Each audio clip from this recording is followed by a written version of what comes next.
A discrete function is something with countable outcomes. So like the number of cups in your cupboard, that's discrete. Maybe it's 10 cups in your cupboard, right? Or maybe it's 9 cups in your cupboard. You can't have 9.5 cups, 9.55 cups, 9.5, 9.467 cups, right?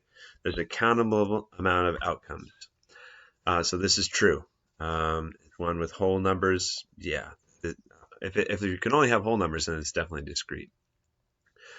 Continuous is the other option. It's either discrete or continuous. Continuous would be like the weight of a bag, because depending on your equipment, it could say 24 pounds, or 24.4 pounds, or 24.41 pounds, right? There's an infinite amount of options depending on how in depth you're going to get in there. So that's continuous when you have an infinite amount of options. Suppose the following table represents the number of dog owners of each breed of dogs at the park. What is the probability that a random person will own a pit bull?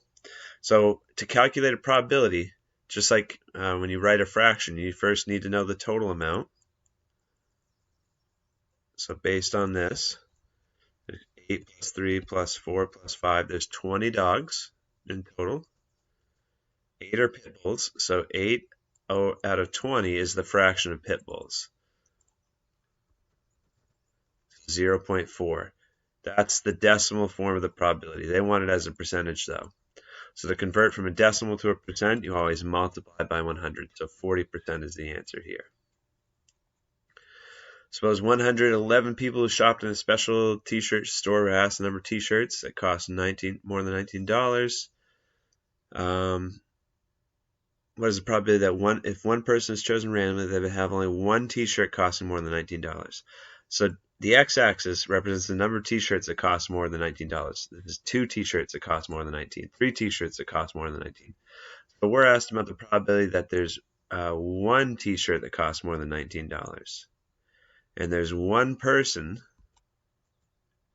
out of, it's up here. These are relative frequencies. So the probability is right here. This had 5 out of 111.